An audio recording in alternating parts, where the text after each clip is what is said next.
Hamilton. The series is already decided, but this series is about more than just what the eventual scoreline will be. India would want to test their bench strength. New Zealand have already said it's not as much about the series as it is about figuring their best combination before the World Cup. On ESPN Cricket for Match Day, we look ahead to this fourth one-day international that India will face in the absence of Virat Kohli. And Rohit Sharma will lead the side therefore. Big day for him. A 200th one-day international appearance beckons for Rohit. And under his captaincy, he's enjoyed his piece of silverware too in 2018. Won the Asia Cup, also won the Nidahas Trophy in Sri Lanka in the 2020 format. So Rohit Sharma knows what it's like to taste success as captain. Kohli's already done the job and ensured the series belongs to India. But a good record for India under Rohit and a very good record for Rohit under Rohit. If we have a look at just how he fares as captain, 106 that average, the strike rate too booming, couple of hundreds, couple of 50s, very good overall record too, but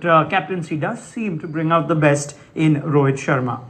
Well, India are blessed, therefore, to have two batsmen that just seem to get the runs more and more when they're captain. Now, without Virat Kohli, though, how does that impact India's middle order? You wouldn't think it's too much of a concern, given how they've batted in this series and how pedestrian they've made the New Zealand attack seem. But without Virat Kohli, the numbers drop between 4 to 7 in positions at 25 at the average and 70 at the strike rate. So Virat Kohli is the fulcrum around which runs tend to come for a middle order that has seen its fair share of criticism invited. Of course, MS Dhoni's return to form, even though he didn't play the last game, would make a significant difference to that. Now, will Dhoni be fit? And even if he's fit, would India want to play Dhoni? Would they want to stick with Karthik? Would they look to give some of their bench strength a go? Subhuman Gill, of course, is eagerly being looked at as a bright prospect for India's future in the batting. Sridhar, the fielding coach, gave us an inkling about this.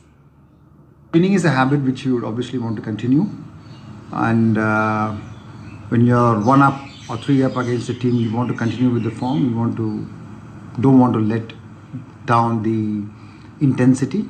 At the same time, we also need to give game time to our reserves. So that is something which we need to look into now in these 2 games, with just 7 games remaining for us before we play our first World Cup game. We should not end up in a situation where the main 11 is played and the reserves have not got enough game time. Then suddenly they have to play an important, crucial game in the World Cup. So we want to give them enough game time as well.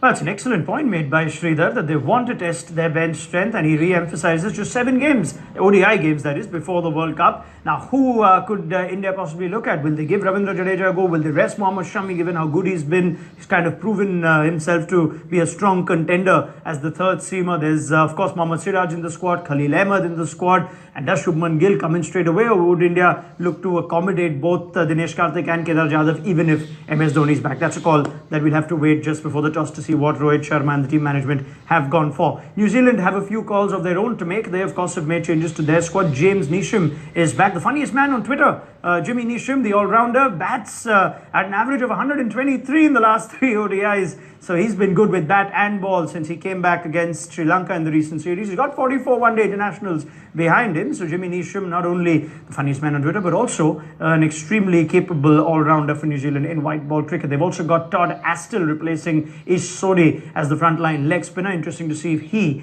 gets a game straight away. Let's also have a quick look at what Seddon Park tends to offer for teams. And New Zealand have a pretty healthy record there, 19 out of 28, but history has been pretty relevant in this series, given how easy it's been for India. They wouldn't bother too much that they've lost 6 out of the 9 that they've played. Their most recent encounter at Hamilton in one-day cricket was, of course, a win against Ireland in the 2015 World Cup. So that seems pretty okay. What about pace v spin? This has been all about India's bowlers hitting all over New Zealand's batsmen in this series. And an average of 40 for pace and 36 for spin tells you that runs can be scored at Seddon Park. Again, one of the oddly shaped small grounds in New Zealand.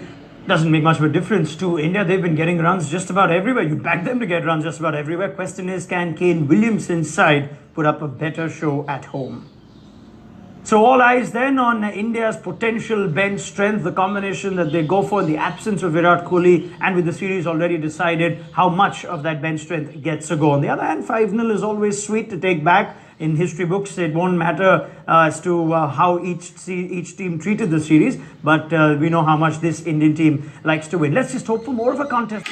Cricket का एक ही king है, के for.